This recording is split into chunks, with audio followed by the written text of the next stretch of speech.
Assalamualaikum warahmatullahi wabarakatuh. Saya Alif Purwanita dari kelompok 9 akan membicarakan mengenai komunikasi pengambilan keputusan. Komunikasi sangat mempengaruhi proses dalam pengambilan keputusan.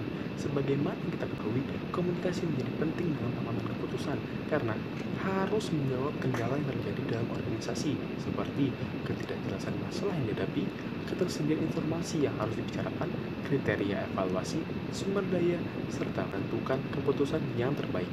Komunikasi memberikan informasi yang dibutuhkan oleh seseorang dan kelompok untuk mengambil keputusan dengan cara menyampaikan data untuk mengidentifikasi dan mengevaluasi pilihan alternatif yang ada. Perkenalkan, nama saya Dinda Yuningsih. Jadi pada bagian ini saya akan menjelaskan mengenai fungsi dari komunikasi dalam pengambilan keputusan. Di mana dalam pengambilan keputusan komunikasi memiliki 4 fungsi. Yang pertama itu fungsi informatif, di mana para pihak-pihak yang terkait dalam pengambilan keputusan membutuhkan banyak sekali informasi untuk menciptakan alternatif-alternatif dan memutuskan alternatif mana yang akan dipilih sebagai keputusan. Itu fungsi pengendalian atau kontrol, di mana komunikasi dengan cara-cara tertentu dapat mengontrol pihak-pihak yang terkait dalam pengambilan keputusan, di mana dalam pengambilan keputusan terdapat aturan-aturan yang tertulis maupun tidak tertulis yang tidak boleh dilanggar oleh pihak-pihak yang terlibat dalam pengambilan keputusan.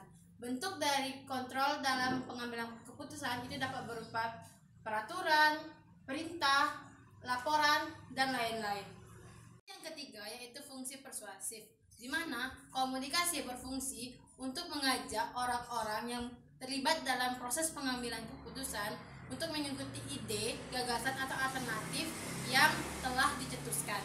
Fungsi yang terakhir yaitu fungsi integratif, di mana di dalam pengambilan keputusan pasti terdapat pihak-pihak yang berseberangan, baik itu ide, gagasan, maupun pendapat. Dengan komunikasi, pihak-pihak yang berseberangan dapat tetap membuat kebijakan ataupun keputusan yang tepat bagi orang-orang. Baiklah, selanjutnya komunikasi merupakan hal yang fundamental bagi kelangsungan hidup manusia.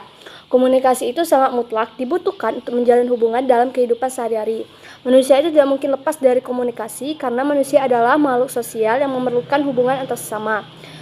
Dalam berkomunikasi, biasanya manusia itu selain menggunakan bahasanya sebagai alat, juga menggunakan media lainnya sebagai alat bantu berkomunikasi. Saat ini media yang digunakan itu sudah sangat beragam, dari sifat yang tradisional sampai ke media yang lebih modern. Di sini saya akan menjelaskan apa itu komunikasi tradisional. Komunikasi tradisional adalah sebuah proses penyampaian pesan dari suatu pihak ke pihak yang lain atau dari individu satu dengan individu yang lainnya dengan menggunakan media tradisional yang sudah lama digunakan di suatu tempat sebelum kebudayaannya tersebut tersentuh oleh teknologi yang lebih modern. Media yang dimaksudkan seperti alat, contohnya telepon kaleng atau kentongan, seni, contohnya drama atau tari, cerita, contohnya cerita rakyat atau cerita dalam wayang, dan media lainnya seperti daun lontar atau asap. Pokoknya media yang digunakan itu adalah media tradisional yang sebagai alat bantu untuk mendukung komunikasi tradisional. Sekian dari komunikasi tradisional, di mana komunikasi merupakan bagian dari suatu tradisi, peraturan, sarana upacara keagamaan, dan memiliki perbedaan cara berkomunikasi antar kebudayaan yang satu dengan yang lainnya. Komunikasi tradisional berperan penting dalam memberikan rasa ketertarikan, mempunyai dimensi sosial yang besar, mendorong keharmonisan hidup antar sesama, dan dapat mendorong antar individu maupun kelompok untuk saling bekerja sama dalam proses pengambilan keputusan, serta dapat meminimalisir tekanan yang akan datang. Dengan demikian, komunikasi tradisional sangat berperan penting dalam kelangsungan hidup manusia. Baiklah, saya juga akan menjelaskan bentuk-bentuk komunikasi tradisional dan model komunikasi tradisional. Yang pertama itu bentuk-bentuk komunikasi tradisional. Adapun bentuk-bentuk komunikasi tradisional ialah pertama yaitu lambang isyarat. Pada awal masyarakat menggunakan bahasa tubuh atau bahasa badan untuk komunikasi seperti mimik wajah ataupun gerakan tangan dan lainnya. Kedua itu simbol-simbol. Simbol-simbol dapat dilihat pada contoh pemukulan gong di Romawi. Ketiga yaitu gerakan-gerakan. Gerakan-gerakan ini merupakan bentuk komunikasi tradisional berupa misalnya gerakan tari ataupun lainnya. Keempat itu bunyi-bunyian. seperti kentongan ataupun sirine menandakan akan adanya bahaya. Selanjutnya itu saya akan menjelaskan tentang media komunikasi tradisional. Yang pertama itu kentongan. Kentongan ini memiliki peranan cukup penting di daerah-daerah, di mana kentongan ini sangat berfungsi sebagai keamanan.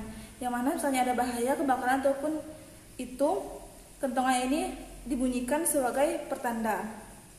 Itu kedua yaitu cerita rakyat. Menurut William, cerita rakyat berfungsi sebagai pertama sebagai alat proyeksi, kedua sebagai alat penguat adat, ketiga sebagai alat pendidikan, keempat sebagai alat pengendalian norma-norma di masyarakat.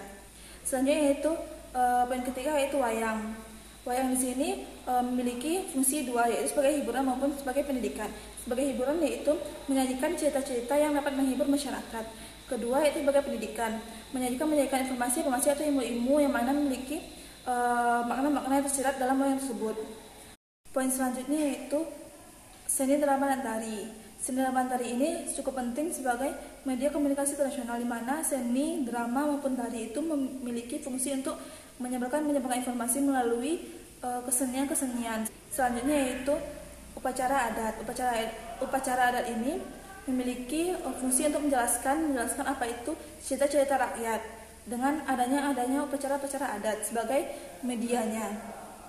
Baiklah, sekian penjelasan dari saya. Lanjut ke teman saya. Oke, baiklah. Assalamualaikum warahmatullahi wabarakatuh. Di sini saya akan melanjutkan presentasi dari teman saya sebelumnya tadi. Di sini saya akan memaparkan sebuah materi bagaimana kelebihan dan kekurangan dari media komunikasi tradisional itu sendiri. Nah, seperti yang kita ketahui, media komunikasi tradisional memiliki kelebihan keistimewaan yang tidak dimiliki oleh media modern. Sebab komunikasi tradisional biasa dipertukarkan dengan seni yang menjadikan bentuk komunikasi ini lebih menarik, sederhana, dan mudah dimengerti.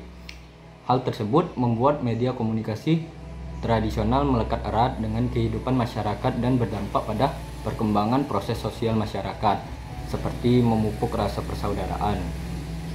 Nah, pada dasarnya, media kesenian tradisional masih tetap disenangi oleh masyarakat hingga detik ini. Hanya saja media-media kesenian tersebut harus dikemas dengan baik dan menarik. Hal tersebut dapat dilihat dari usaha yang banyak dilakukan oleh media modern televisi belakangan ini. Nah, yang seolah-olah berlomba menampilkan pola pertunjukan tradisional dalam berbagai tayangan. Nah, sedangkan kekurangan komunikasi itu adalah tradisional terletak pada ketidakmampuannya menjangkau ruang dan waktu serta audiens yang bisa dikatakan cukup luas, dan karena keterbatasan itulah komunikasi ini sering dianggap tidak efektif.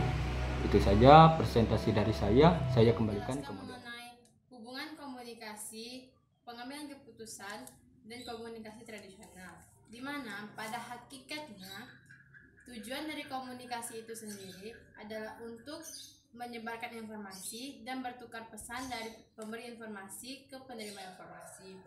Semakin majunya zaman, semakin berkembang pula cara berkomunikasi, baik itu media komunikasi, pola komunikasi, dan cara-cara berkomunikasi. Komunikasi menjadi elemen penting dalam kehidupan manusia. Setiap lini kehidupan memerlukan komunikasi, termasuk dalam pengambilan keputusan.